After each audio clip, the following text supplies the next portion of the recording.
Eagle agro ప్రేక్షకులకి నమస్కారం. నా పేరు శివపార్వతి. ఒంగోలు గ్రామభారతి ఆర్గానిక్ స్టోర్ నుండి. మేము గ్రామభారతి ఆర్గానిక్ స్టోర్ స్టార్ట్ చేసి 8 ఇయర్స్ అవుతుంది.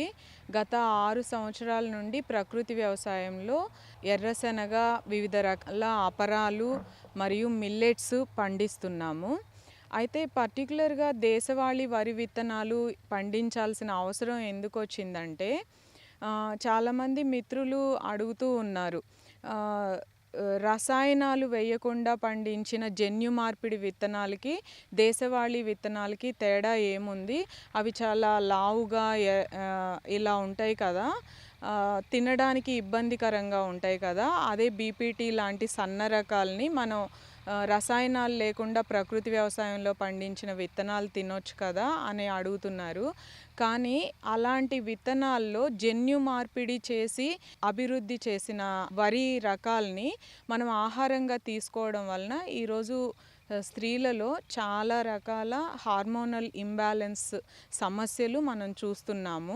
అదే దేశవాళీ రకంలో, మన హెరిటేజ్ సీడ్ నాటు రకంలో ఎన్నో లక్షల రకాల వరి రకాలు ఉన్నాయి. వీటిని భగవంతుడే సృష్టించాడు.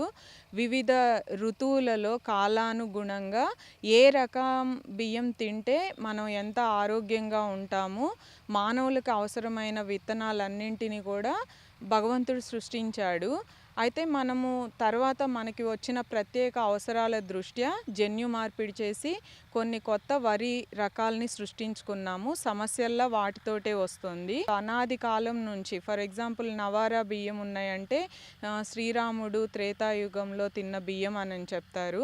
అలా అనాది కాలం నుంచి ఉన్న బియ్యంలో కుటుంబ సభ్యుల్లోని ప్రతి ఒక్కరి ఆరోగ్యపు అవసరాలని తీర్చే మెడిసినల్ వాల్యూస్ ఉన్న బియ్యం రకాలు మనకి లక్షల్లో ఉండేవట పూర్వం.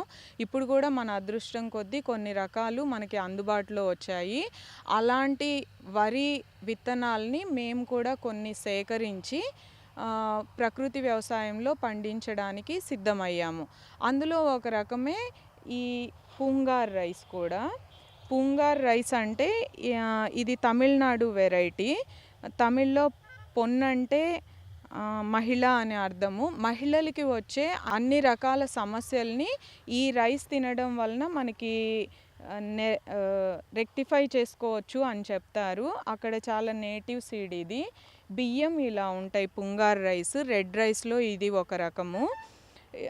ఈ పుంగార్ రైస్ని కేవలం అన్నంగానే కాకుండా మనం గంజి చేసుకొని తాగొచ్చు, లడ్లు చేసుకొని తినొచ్చు, రవ్వ చేసుకొని ఉప్మా రవ్వగా, సంకటి చేసుకొని తినొచ్చు. ఇలా రకరకాల రూపంలో తినొచ్చు. అయితే ఇలాంటివన్నీ కూడా ఎలా వంటలు చేసుకోవాలి అనే డౌట్స్ ఉన్నవారికి గ్రామభారతిలో దేశవాళీ బియ్యంతో వంట తరగతులు కూడా నిర్వహిస్తున్నాము. ఆసక్తి ఉన్నవారికి అక్కడ నేర్పిస్తుంటాము. ఈ పుంగార్ రైస్తో పాటుగా మనం 10 రకాల దేశవాళీ వరి విత్తనాల్ని ఈ సంవత్సరం సాగు చేయబోతున్నాము.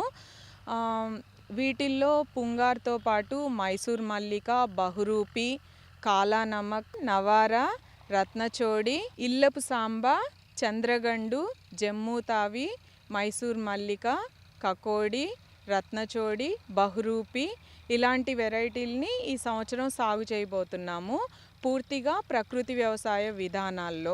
ఈ వరి విత్తనాల్ని మనము రాష్ట్రంలో వివిధ ప్రాంతాల్లో గత 6-7 సంవత్సరాల నుండి ప్రకృతి వ్యవసాయం విధానాల్లో ఈ విత్తనాల్ని సాగు చేస్తున్న రైతుల దగ్గర తీసుకొచ్చాము.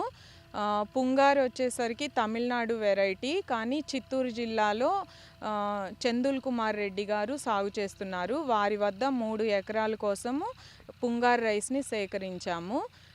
ఈ పుంగార్ రైస్ 4 అడుగుల ఎత్తు వరకు పెరుగుతుంది. 110 నుంచి 120 రోజులు దీని పంట కాలము. మహిళల్లో వచ్చే అన్ని రకాల గైనిక్ సమస్యలకి ఈ పుంగార్ రైస్ చక్కటి పరిష్కారం. మగవారిలో పిల్లలు పుట్టకపోవడానికి వచ్చే సమస్యకి తినే మాపిళ్ళై సాంబా రైస్ ఎలాగో, ఆడవారిలో పిల్లలు పుట్టక ఇబ్బంది పడే సమస్యలకి పుంగార్ రైస్ చక్కటి పరిష్కారము.